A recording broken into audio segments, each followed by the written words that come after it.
Como sempre, não é palavra, não é frase decorada, não, é uma alegria muito grande estar aqui com os irmãos. Gosto muito dos irmãos, gosto muito da igreja, Edgar, sou fã. E é sempre uma honra muito grande estar aqui, poder contribuir com esse projeto tão bonito aí do Edgar de pregar expositivamente a nossa querida palavra do Senhor. E fico muito feliz de estar aqui com os irmãos me recebem muito bem, e aí eu continuo voltando. Sem mais delongas, abra sua Bíblia comigo e depois mantenha ela aberta. Nós vamos conversar um pouquinho hoje num texto que está lá em João, no capítulo 18. Nós vamos trabalhar aí os versículos 19 até 24. João 18, nós vamos ler os versos 19 até 24.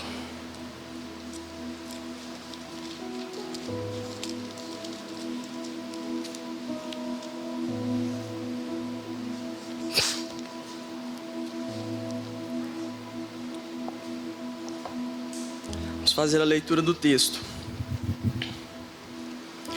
Enquanto isso, o sumo sacerdote interrogou Jesus acerca dos seus discípulos e dos seus ensinamentos.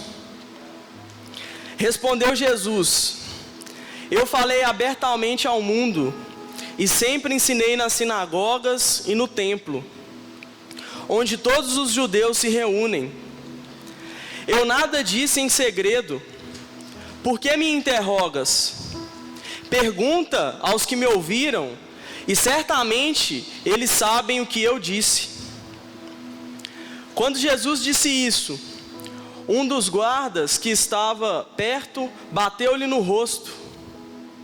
Isso é jeito de responder ao sumo sacerdote? Perguntou ele. Respondeu Jesus: se eu disse algo de mal, denuncie o mal. Mas se falei a verdade, então por que me bateu? Então Anás enviou Jesus de mãos amarradas a Caifás, o sumo sacerdote. Vamos fazer uma oração? Peça a Deus que ilumine a sua mente nessa noite, que abra os seus ouvidos, que te dê olhos para ver e um coração inclinado e frutífero, um coração fértil para a palavra que Ele tem para nós nessa noite. Faça essa oração.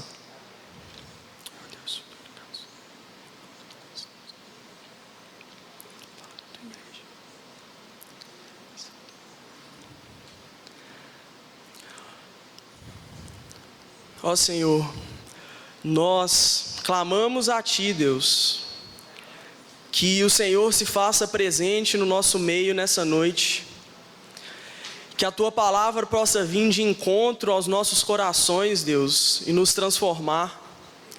Nós sabemos que a palavra do Senhor é vida, ela tem poder para nos renovar, para nos exortar, para nos trazer para perto, para edificar a Tua igreja. Nós imploramos ao Senhor, Deus, nessa noite, que a palavra do Senhor não seja como pérolas jogadas aos porcos, mas que ela seja como uma semente que cai em uma terra fértil. Tem misericórdia de nós, Senhor. Inclina os nossos corações à Tua palavra, abre as nossas mentes. Nós sabemos que a palavra do Senhor não volta vazia, e que no nosso fruto, Deus, ela possa produzir obras do Senhor, Deus. É o que nós oramos e pedimos ao Senhor, em nome de Jesus. Amém. Amém. Então, como Edgar comentou, hoje é o nosso 9º sermão na série dos Encontros com Jesus. Então, tive a alegria de estar aqui, já tem mais de 2 meses, né? Alguns meses atrás, para fazer a abertura dessa série. Nós falamos aí sobre Jesus, um encontro, né, entre Jesus e o mundo, do evento da encarnação, de como Deus desceu da sua glória, nasceu na barriga de uma mulher e habitou entre nós durante aí 33 anos. E o nosso objetivo com essa série e em meditar sobre esses encontros é ver as ações e as reações de Jesus em alguns eventos específicos que nós escolhemos, né? Então nós falamos de Jesus e o mundo, falamos sobre Jesus encontrando ali com os primeiros discípulos, falamos também de Jesus e o diálogo dele com Nicodemos, e nós trabalhamos algumas situações pelas quais Jesus passou, para que nós possamos ali, olhando para o texto bíblico, tentar aprender com Jesus, para que nós também possamos nos portar, nos comportar, agir e reagir como Jesus.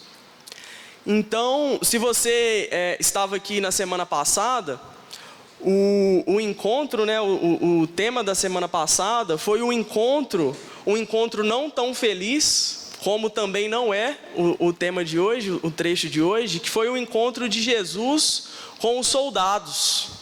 Foi o momento no qual Jesus foi preso no Getsêmani. Esse foi o tema da semana passada.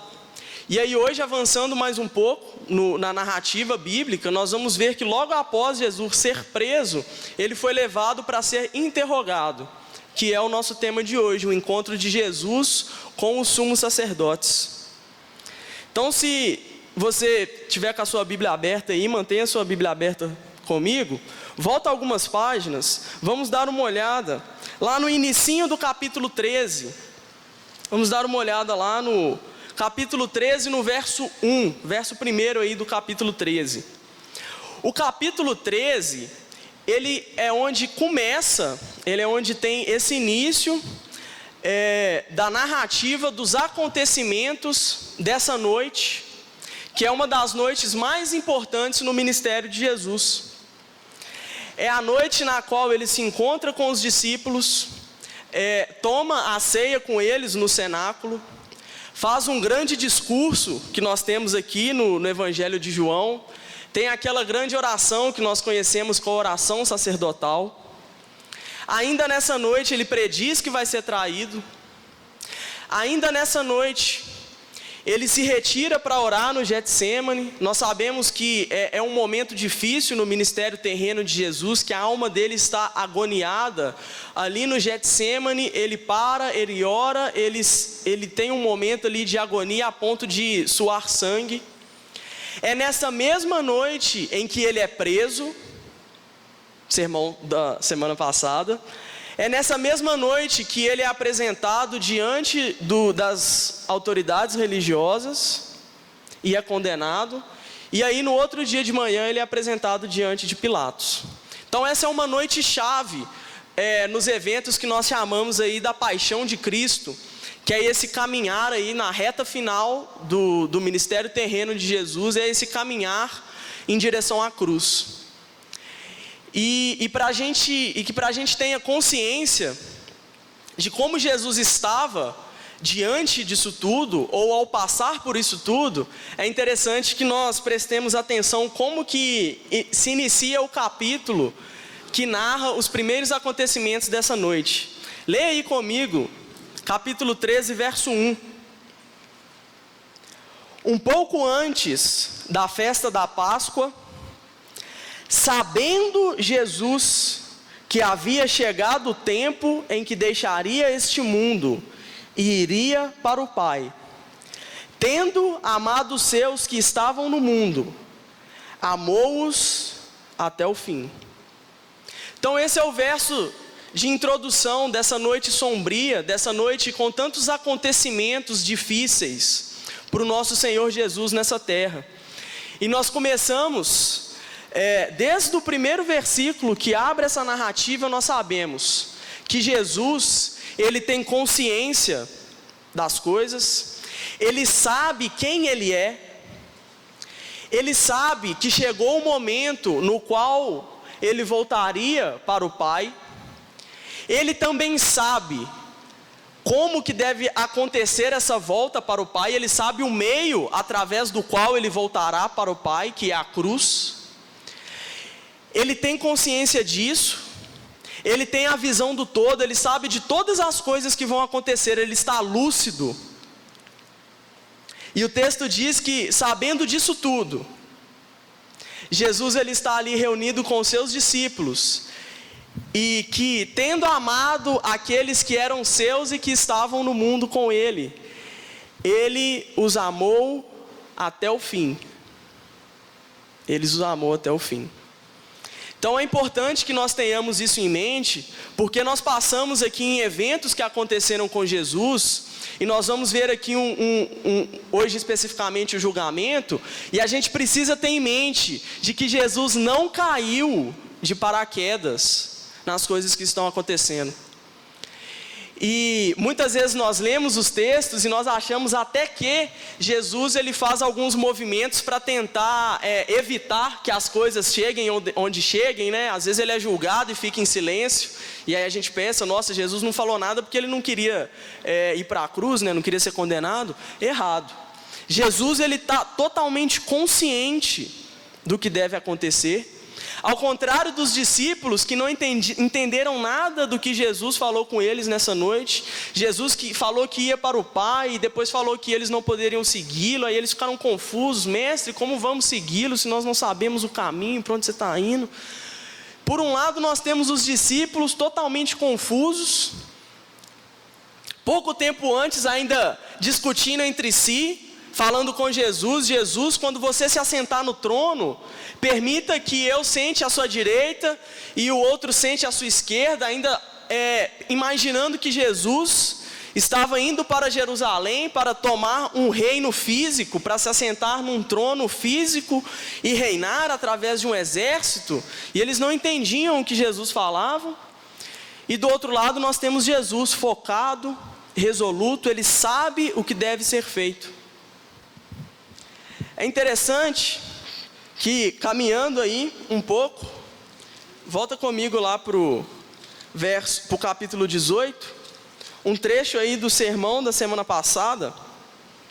Então Jesus teve esse tempo com seus discípulos no cenáculo, é esse trecho que nós lemos. Ele tomou a Páscoa, ele lavou os pés dos discípulos, ele previu que ia ser traído, ele fez um grande discurso, fez uma oração, foi até o Getsêmani, orou, clamou a Deus: se possível, afasta de mim esse cálice, mas contudo, acima de tudo, que seja feita a sua vontade. Os guardas chegam ali para prender Jesus, e aí no capítulo 18, no verso 10, interessante, né? Os guardas chegam para prender Jesus. Aí no verso 10 nós temos o relato de Pedro interferindo, né? Simão Pedro, que trazia consigo uma espada, tirou-a e feriu o servo do sumo sacerdote, decepando-lhe a orelha. E o nome daquele servo era Malco. Então perceba que Pedro está assim, a disposição dele é totalmente ao contrário, né? Os homens vieram buscar Jesus e Pedro quer lutar para que Jesus não seja preso. E por outro lado nós vemos Jesus que é consciente do que está acontecendo. Jesus diz, está aí no verso 11: Jesus, porém, ordenou a Pedro: guarde a espada. Acaso não haverei de beber o cálice que o Pai me deu? Então Jesus ele tinha essa consciência, e nós vamos ver que existe aqui na própria estrutura do texto. Depois você lê na sua casa com calma o capítulo 18, e você vai perceber que existe aí uma cena dividida entre Pedro e Jesus. Então João, quando ele escreveu, ele intencionalmente, ele faz esse jogo, ele cita um pouco dos acontecimentos que estão acontecendo com Pedro ali, e ele cita Jesus, e ele cita como Jesus está se posicionando, e depois ele cita Pedro, e depois ele volta para Jesus, ele faz esse jogo. Então leia, fica aí um para casa para os irmãos, leia o capítulo 18 em casa, com esse olhar, e tente perceber como João faz esse jogo entre dois personagens numa mesma cena. Nos outros evangelhos, nós temos as negações de Pedro todas juntas, sequenciais assim, negou uma, duas, três. Aqui é separado, é dividido, e ele tem essa ideia de mostrar um contraste. Existe um contraste muito grande entre Pedro, que é explosivo, ele oscila, né? Uma hora ele está dizendo para Jesus que dará a vida por Jesus, e outra hora ele está dizendo que não o conhece. E existe Jesus determinado, focado, ele sabe o que tem que fazer, ele sabe o que tem que ser feito, ele sabe que existe um cálice a ser bebido, uma obra a ser cumprida, uma partida ao Pai que deve acontecer através de uma cruz, e ele está focado. E aí, Jesus é preso, ele é levado, nós temos aí nos versos 12 a 14, acompanhe aí comigo na sua Bíblia. Assim, então prenderam Jesus, assim o destacamento de soldados com o seu comandante e os guardas dos judeus prenderam Jesus. Então percebam que tem dois personagens aqui, né? Tem o exército romano, os soldados com os seus comandantes, e também os guardas dos judeus, os próprios judeus, os guardas do templo. Os judeus prenderam Jesus, amarraram-no e o levaram primeiramente a Anás, que era sogro de Caifás, o sumo sacerdote naquele ano. Caifás era quem tinha dito aos judeus que seria bom que um homem morresse pelo povo. Então Jesus é preso e ele é levado diante desse homem, Anás. Tem um detalhe aqui que é interessante e que é digno de nota, porque vai ajudar na compreensão do texto. Se você está acostumado com a história e os conceitos bíblicos, principalmente do Antigo Testamento, não vai ser surpresa para você saber que o sacerdócio, o sumo sacerdote, ele tinha um ofício que era vitalício, ele era sacerdote até a morte. Então, uma vez que ele era ungido, né, com o óleozinho lá, sacerdote, sumo sacerdote, ele seria sumo sacerdote até ele morrer. Então, essa era a lei no Antigo Testamento, essa era a prática dos judeus, bíblica, né, de acordo com a lei de Deus. Mas aqui no texto, em um trechinho em Lucas que nós vamos ler, nós vamos ver que naquele ano, naquela época, existiam dois sacerdotes. E isso não era comum. Para você não falar que achar que eu estou falando da minha cabeça, abre comigo rapidinho em Lucas, no capítulo 3. Isso é importante, para dar a gente mais elementos para entender como se deu aí esse julgamento de Jesus. Lucas capítulo 3, Lucas está contando aqui, ele está dando algumas informações que ajudam a localizar no tempo e na história o momento no qual ele estava escrevendo. Então ele dá algumas informações históricas da época para que a gente tenha noção do tempo no qual ele escreveu. Então ele fala, no 15º ano do reinado de Tibério César, quando Pôncio Pilatos era o governador da Judéia, Herodes, tetrarca da Galileia, seu irmão Filipe, tetrarca da Itureia e Traconites, que era outra cidade, e Lisânias, tetrarca de Abilene. Aí olha aí no verso 2, Anás e Caifás exerciam o sumo sacerdócio. Foi nesse ano que veio a palavra do Senhor a João, filho de Zacarias. Então nós temos aí também, através de Lucas, essa informação de que existiam dois homens exercendo o sumo sacerdócio nesse ano. O que aconteceu e o que era a prática, né, romana? Nós sabemos que Israel era governada por Roma, amém? Nós sabemos disso. Os romanos, eles exerciam poder político sobre Israel.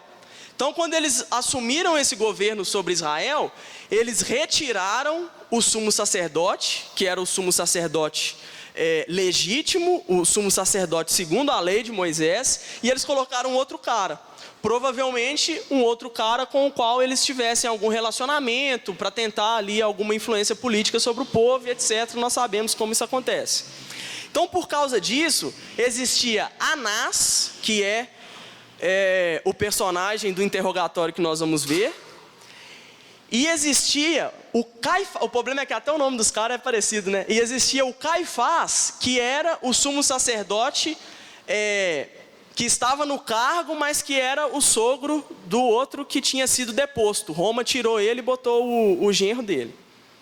Então, quando Jesus é preso, ele é levado a essa casa do sumo sacerdote, e ele é apresentado, primeiramente, a Anás, que é o cara que era sumo sacerdote e foi deposto. Por que isso é importante? Porque o relato do interrogatório de Jesus, ou do julgamento de Jesus no Evangelho de João, ele é diferente dos outros evangelhos. Nos outros evangelhos, eles narram o interrogatório, digamos, oficial. O julgamento oficial que foi feito pelo sumo sacerdote Caifás, que era o legítimo, que era o que estava em poder, quando ele interrogou Jesus. Então esse é o interrogatório, o julgamento dos outros evangelhos. O evangelho de João, ele é o único que traz a conversa entre Jesus e Anás. Então por isso que se você comparar lá, você vai ver que não tem muita, diferente. Porque são dois episódios diferentes. Então isso é importante para que a gente tenha perspectiva do que aconteceu. Jesus foi preso e foi levado primeiramente a esse Anás, que foi sumo sacerdote, que foi retirado do posto, mas ainda tinha grande influência. E aí nós chegamos no nosso texto, que é o texto de hoje de fato, que são os versículos do 19 ao 24. E o verso 19, ele começa aí com uma expressãozinha, e por isso que eu gostei de trazer na NVI, que é essa versão que eu estou usando, porque ela captura e ela traduziu melhor. Ela começa assim: enquanto isso, o sumo sacerdote interrogou Jesus acerca dos seus discípulos e dos seus ensinamentos. Então ele começa com esse enquanto isso o quê? Isso nos força a olhar o que estava acontecendo antes, concorda? Enquanto isso o quê? É o relato que está em cima, ó. Pedro nega Jesus. Então nós sabemos que Pedro, ele acompanhou de longe Jesus até a entrada da casa lá do sumo sacerdote. Ele estava com outro discípulo que era conhecido, esse outro discípulo conseguiu entrar, Pedro ficou na porta, depois ele voltou lá e buscou Pedro, mandou a mulher abrir o portão para Pedro. Está aí, ó, capítulo 18, verso 17. Aí a mulher foi lá abrir o portão para Pedro, na hora que ela bateu o olho em Pedro, ela falou. Então ela perguntou a Pedro: você não é um dos discípulos desse homem? E Pedro respondeu: não sou. E aí o texto continua e relata: enquanto isso, Jesus também era interrogado do lado de dentro. E existe aqui um contraste muito grande entre Pedro e Jesus. Pedro é aquele homem que durante o discurso da ceia, da última ceia, quando Jesus disse que todos eles iriam abandoná-lo, Pedro levantou a mão, bateu no peito e falou: mestre, eu jamais abandonarei você, pelo contrário, eu darei a minha vida por ti. E agora, poucas horas depois, acontecimentos depois, nós temos aqui um relato em que Pedro, ele, sem titubear, porque ele estava ali, é claro, numa situação complicada, porque ele poderia também ser preso. Então ele não estava numa situação fácil, mas ele nega Jesus, ele diz: não conheço esse homem. E aqui nós temos uma lição de humildade. Uma lição de humildade. Enquanto Pedro negava Jesus e dizia que nem conhecia aquele homem, não vi nem o conheço, não sei do que está falando, Jesus está lá dentro, resoluto, focado, disposto a dar a vida por Pedro. Pedro disse: mestre, darei a minha vida por ti. Quando na verdade é Jesus quem dá a vida por ele.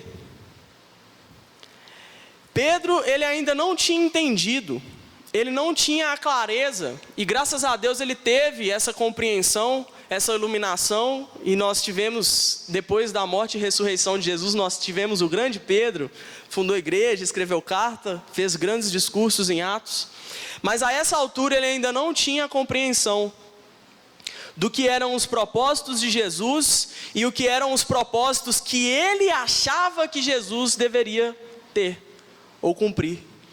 Ele projetou sobre Jesus, e não só ele, todos os outros, ele projetou sobre Jesus a solução dos problemas de Israel e dos problemas do povo.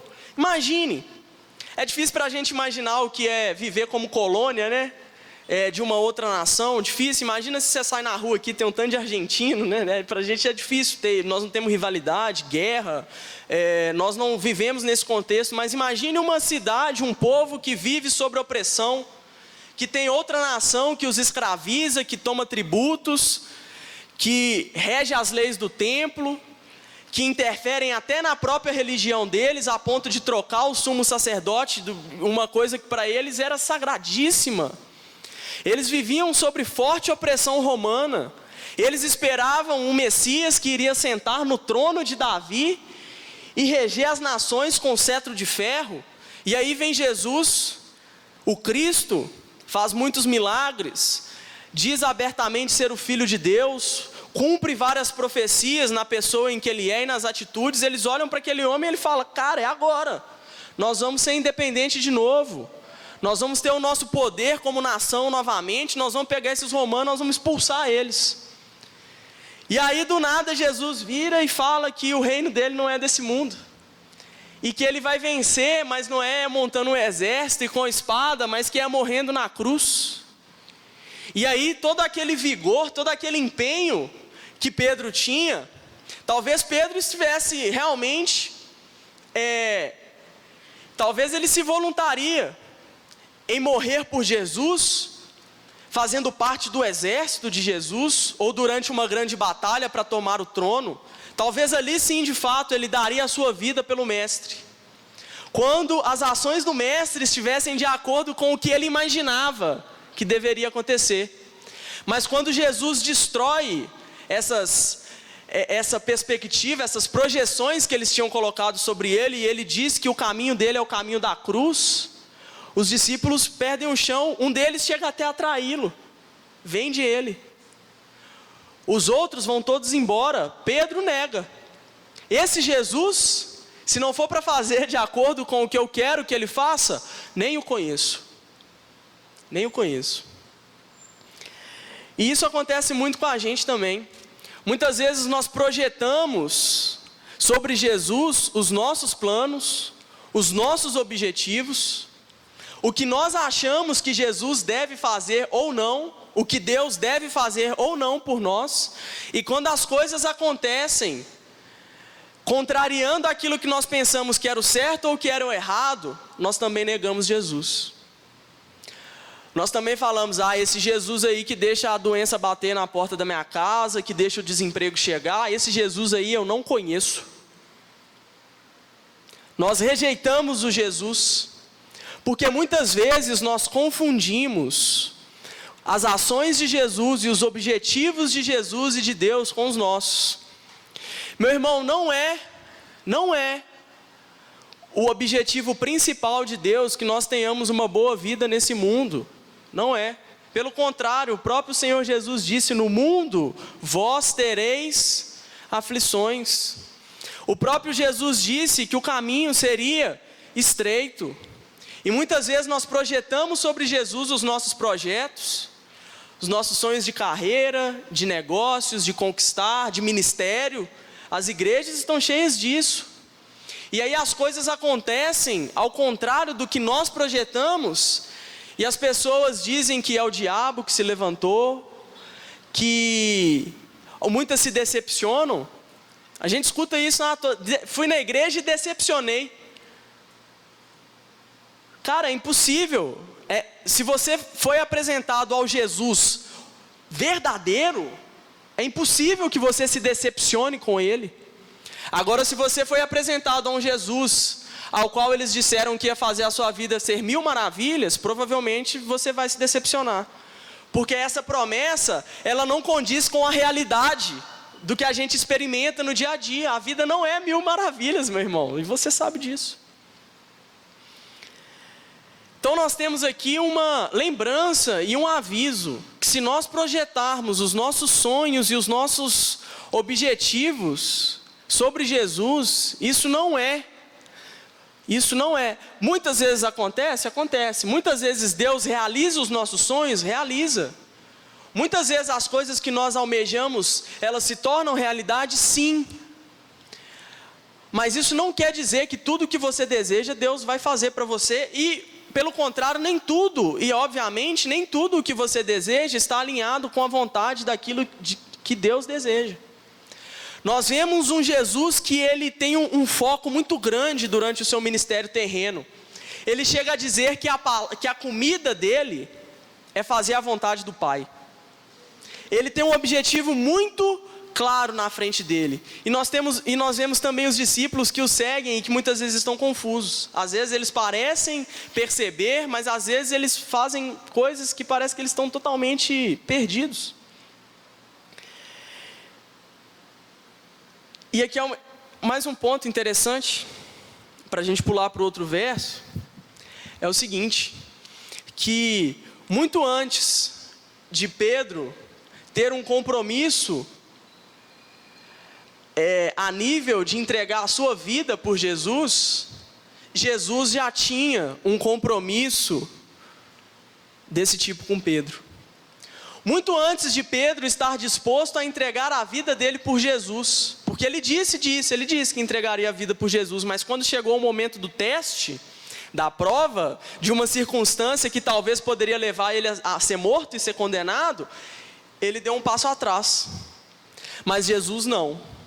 Jesus ele está resoluto e focado em dar a vida por aqueles que ele escolheu, pela igreja. João diz isso de outra forma nas suas cartas, quando ele diz que ele nos amou primeiro, e por isso nós os amamos. Nós vemos aqui esse princípio. Antes mesmo de Pedro concordar de fato em dar a sua vida por Jesus, Jesus já estava de fato dando a sua vida por Pedro. E é por isso que lá na frente Pedro conseguiu dar a sua vida por Jesus, mas é porque Jesus fez primeiro. Enquanto isso, nosso verso 19 tem um contraste. Eu adoro esse jogo literário do autor quando ele faz essas coisas. Enquanto Pedro negava Jesus ao ser interrogado por uma serva, a moça que abriu o portão, imagine, de um ponto de vista terreno, ela não tinha importância nenhuma. O que aquela serva poderia fazer, concorda? Ela era apenas uma serva, ficava lá no portão. Enquanto Pedro negava Jesus, a moça que abriu o portão, Jesus está lá dentro, diante do sumo sacerdote, sendo interrogado. Está aí no verso 19. Acerca dos seus discípulos e dos seus ensinamentos.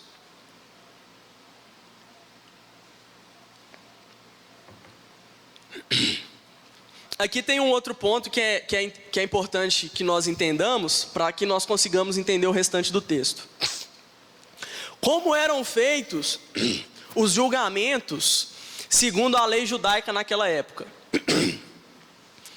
Um julgamento era feito da seguinte forma, e se você está habituado aí com os textos do Antigo Testamento, você vai se recordar disso.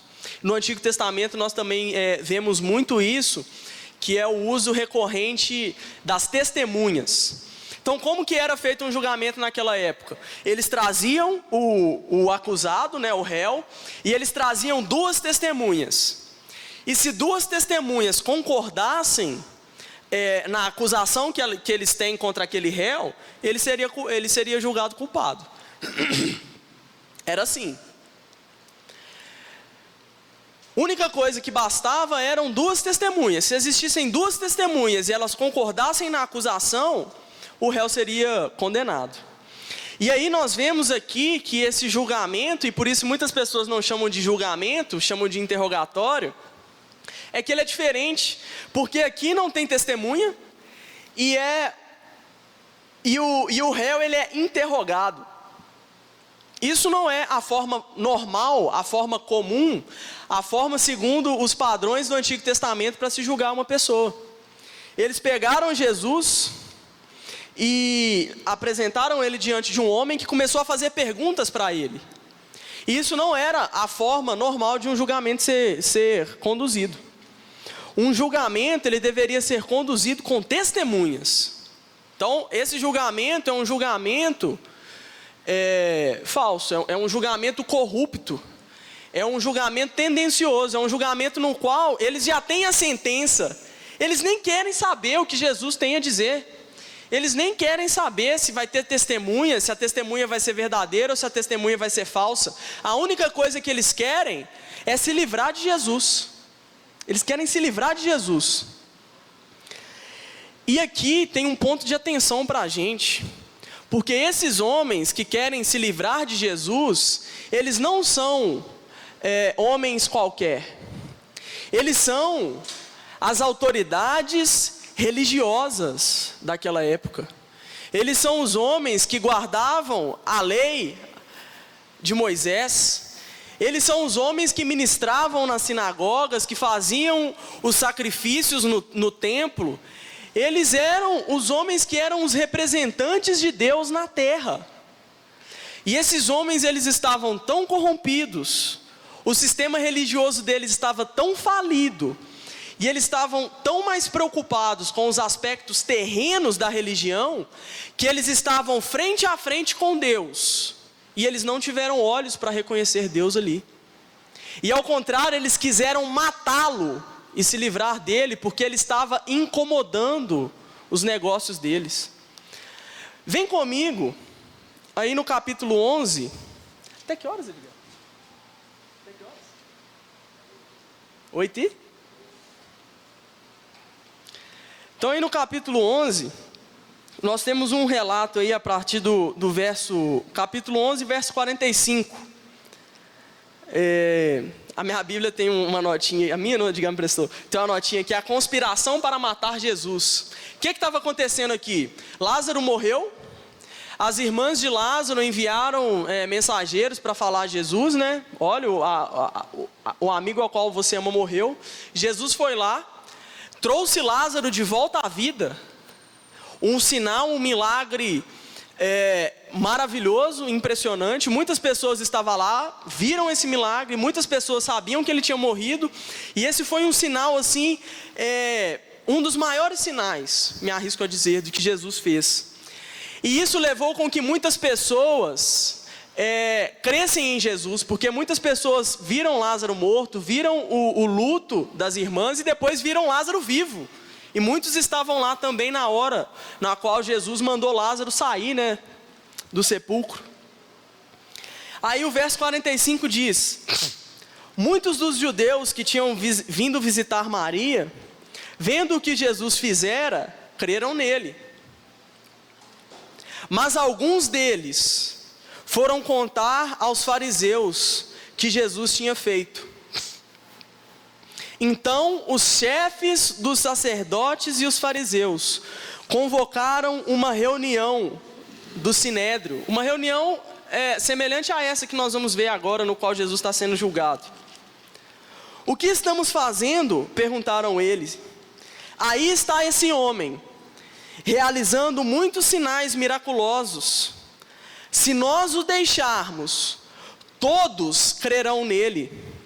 E então os romanos virão e tirarão tanto o nosso lugar, ou o nosso templo, como a nossa nação. Então essa era a preocupação deles. Era a preocupação de que a fama de Jesus crescesse tanto, a ponto de isso chegar aos ouvidos dos romanos, dos governadores romanos, que eles viessem a Israel e tomassem uma atitude de dispersar o povo novamente, talvez levar novamente um cativeiro, destruir o templo, encerrar as atividades no templo. E essa era a preocupação deles. Se nós deixarmos esse homem da forma na qual ele está, fazer o que ele quer, todos crerão nele, os romanos virão e tirarão o nosso lugar como nação.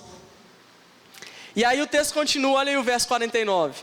Então um deles, chamado Caifás, que naquele ano era o sumo sacerdote, tomou a palavra e disse: nada sabeis, não percebeis que vos é melhor que morra um homem pelo povo e que não pereça toda a nação? Então aqui já existia um veredito para Jesus. Na visão daqueles homens, Jesus tinha que morrer. E o ponto de atenção para nós hoje é o seguinte: esses homens, eles eram as autoridades religiosas, eles eram os guardiões da lei e da religião verdadeira dos judeus de Israel. E quando Deus enviou diante deles o Messias, fazendo sinais, prodígios e maravilhas, aqueles homens estavam tão preocupados, mas tão preocupados, com a situação política de Israel como uma nação, com o templo, com o status, com a influência que eles exerciam sobre o povo através da liderança religiosa deles, que eles preferiram matar a Jesus do que a acreditar que ele era de fato o enviado por Deus. Aqueles homens, eles estavam tão cegos, mas tão cegos na sua religião, que eles não enxergaram Deus diante dos olhos deles. E eles se rebelaram contra Deus de forma voluntária, e eles pregaram Deus numa cruz. E isso é para nós um aviso, porque nós também somos, hoje, os homens religiosos, por assim dizer, do nosso tempo. Nós somos os homens que hoje encarregam a lei de Deus nos carros, nos telefones, debaixo do braço. E muitas vezes, e existem inúmeros, e os falsos mestres não mudam, os falsos mestres daquela época, eles agem exatamente da mesma forma hoje. Existem muitos lugares que se chamam igreja, na qual o verdadeiro Jesus, ele não entra. Porque quando Jesus entra, ele denuncia os desejos terrenos dos homens por poder. E em muitas igrejas nós temos visto que eles também preferem matar a Jesus e mandar Jesus embora, do que permanecer com Jesus lá dentro e Jesus denunciar a mentira e esvair deles os poderes que eles usam como influências religiosas. Isso é mentira. Existem muitas igrejas nas quais, se você for convidado para pregar um sermão, e você for lá e pregar um sermão bíblico, você não volta lá nunca mais, porque não é interessante que as pessoas sejam ensinadas. Não é interessante para aqueles líderes que o povo tenha discernimento. Eles matam Jesus, eles pegam Jesus e jogam fora. E isso é o que está acontecendo hoje, é o que aconteceu há 2000 anos atrás. Eles nem querem saber, eles não estão preocupados com o bem espiritual, o bem-estar espiritual. Perceba que o interesse deles não é: nossa, será que esse homem está falando mentiras e que vai corromper a religião de Israel? Não é esse, a preocupação deles não é com a religião de Israel, é com o status político, é com o poder, é com o dinheiro, é com o templo, é com a influência que eles tinham sobre Israel. E é por isso que eles decidem matar Jesus.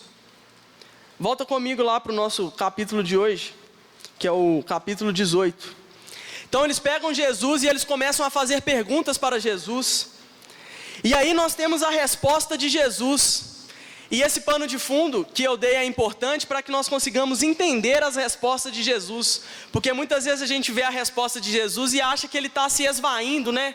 Ele está ali com medo de assumir responsabilidade, ele está dando meia resposta para que as coisas não caminhem. Muito pelo contrário. Olha a resposta de Jesus, está aí no verso 20.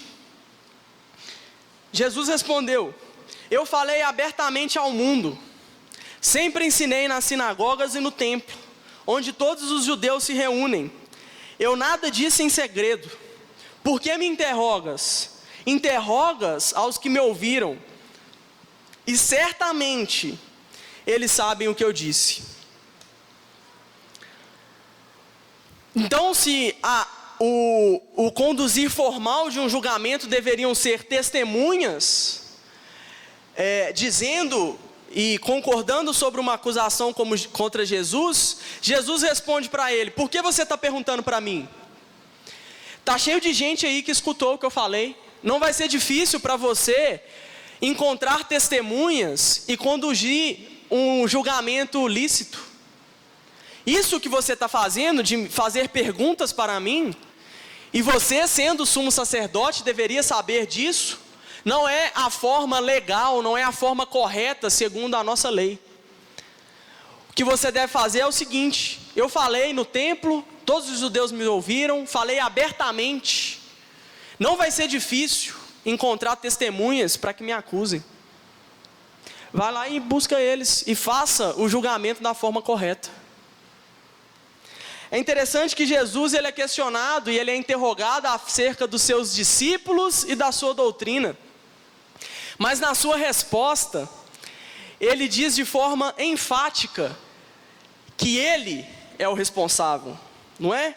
Eu falei abertamente, ele é repetido 3 vezes nesse trecho, eu falei abertamente, eu sempre ensinei nas sinagogas e no templo, nada disso em segredo. Pergunta aos que me ouviram, certamente eles sabem o que eu disse. Então Jesus ele assume a responsabilidade. Ele foi perguntado acerca dos seus discípulos, é como se ele dissesse assim: não, os discípulos, o foco aqui sou eu. Eu falei, eu ensinei, as pessoas me ouviram. Se existe alguém que deve passar por esse tribunal, sou eu. Percebe o contraste com Pedro?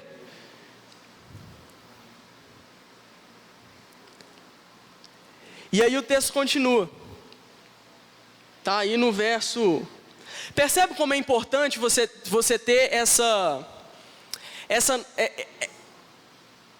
noção do contexto? Porque se você ler somente a fala de Jesus, você acha que Jesus está se esvaindo na resposta, que ele está ali dando meias respostas, não querendo ser condenado. Pelo contrário, Jesus está colocando a lei em marcha. A forma certa de acontecer é assim: você quer me julgar? Vocês querem me condenar? Beleza, a forma correta é a seguinte: arrume testemunhas. Eu falei abertamente, não vai ser difícil. Quando Jesus disse isso, um dos guardas que estava por perto bateu-lhe no rosto. Isso é jeito de responder ao sumo sacerdote? Perguntou ele. Respondeu Jesus novamente: se eu disse algum mal, olha a linguagem de tribunal, né, a linguagem legal que Jesus usa. Denuncie ou dê testemunho, algumas versões traz. Testemunho mal. Mas se eu falei a verdade, então por que me bateu?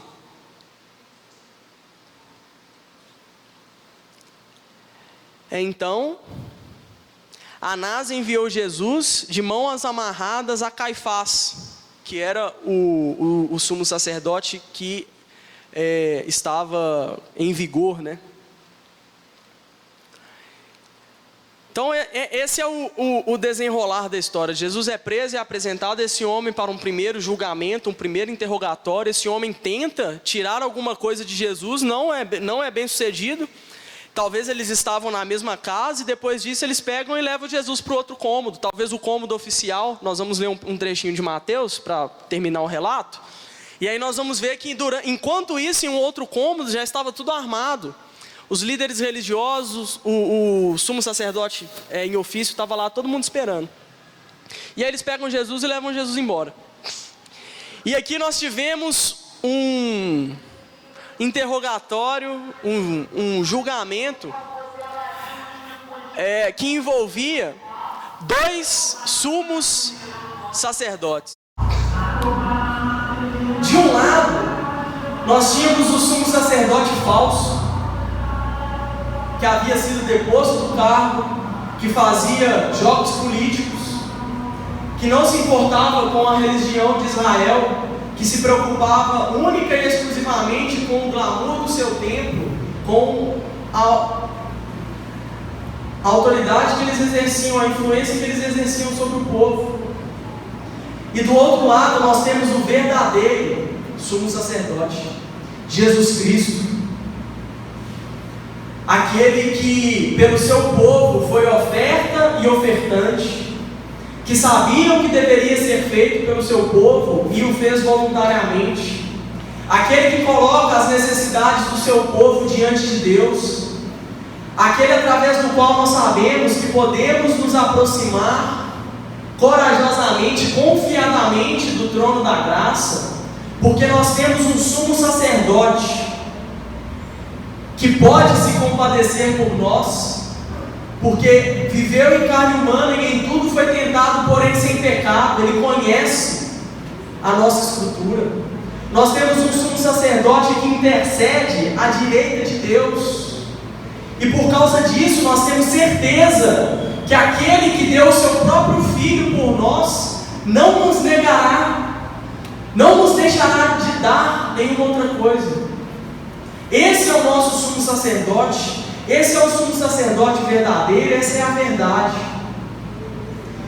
E muitas vezes esse sumo sacerdote, ele é julgado pelos sacerdotes falsos, e é óbvio que num julgamento entre a mentira e a verdade, se a mentira tem o poder de condenar, entre aspas, é óbvio que ele será condenado. É óbvio que um julgamento sujo e corrupto entre o sacerdote santo e o sacerdote iníquo condenaria Jesus. E aqui tem uma lição que é importante para a gente, meus irmãos. Se o nosso próprio Senhor, o qual fez o mundo, criou todas as coisas, que sustenta todas as coisas com o poder da sua palavra, se ele foi condenado por ser verdadeiro diante de um tribunal mundano corrupto, será uma honra para nós se isso acontecer conosco também. Que Deus nos dê a graça de não tentarmos agradar os tribunais terrenos, e que nós tenhamos a honra de sermos condenados imitando o nosso mestre. E aí o texto continua, só mais um trechinho. Enquanto isso, verso 25, Simão Pedro estava se aquecendo e perguntaram-lhe: você não é um dos discípulos dele? E ele negou dizendo: não sou. Então nós temos aqui mais um trechinho de Pedro, nessa história de dois personagens, aquele que nega e aquele que sabe o que deve ser feito. Meu irmão, que Deus nos dê a graça de sermos como Jesus e não como Pedro. E para terminar o relato, abre comigo em Mateus, no verso 26, rapidinho, mais 5 minutos eu termino. Mateus 26, no verso 59.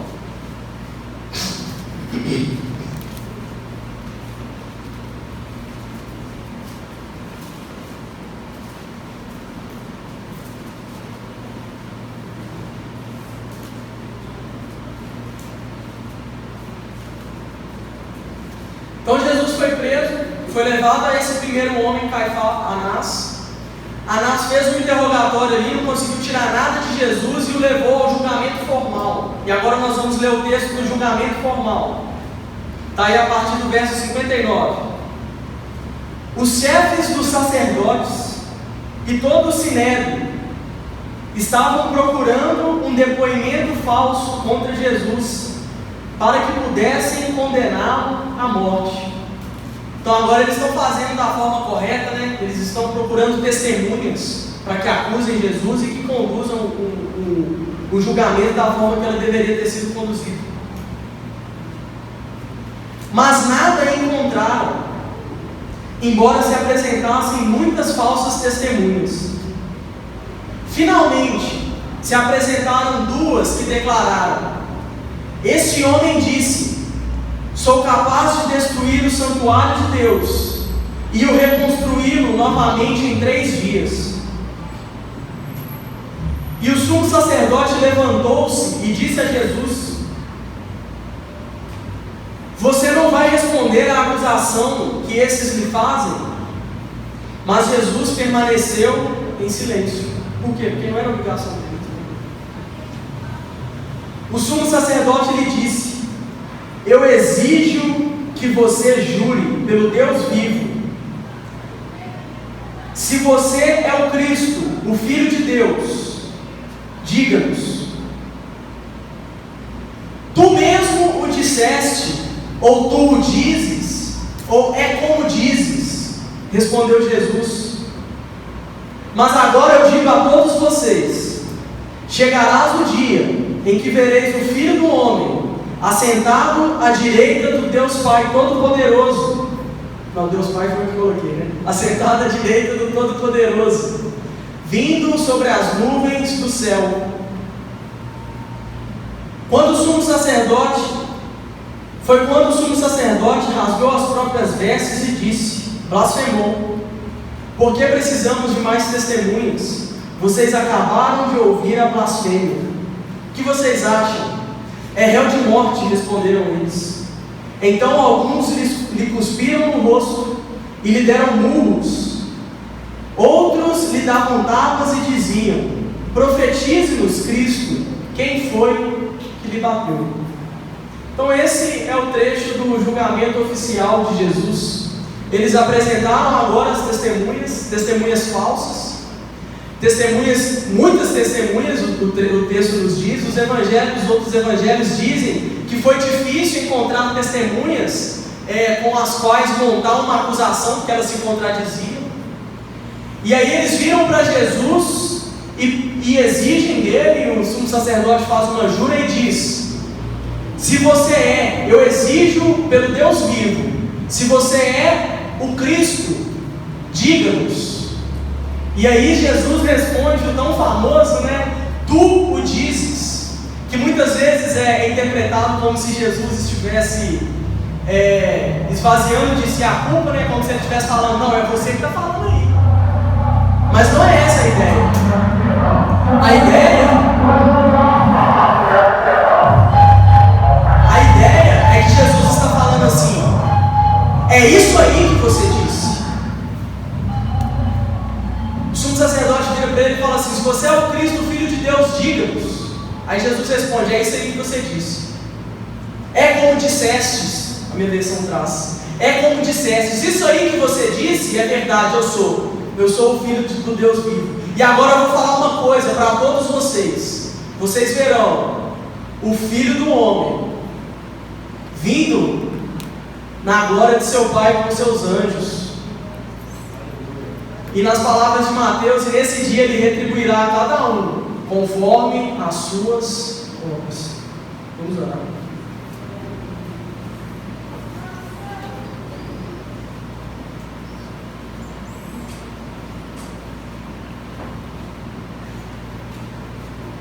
Peça a Deus que dê fé para você nessa noite, para acreditar na palavra dele. A palavra de Deus é o bem mais precioso que nós temos, meus irmãos. Nós não podemos abrir mão, nós não podemos negociá-la. Pelo contrário, nós temos que pedir a Deus graça para que nós possamos entender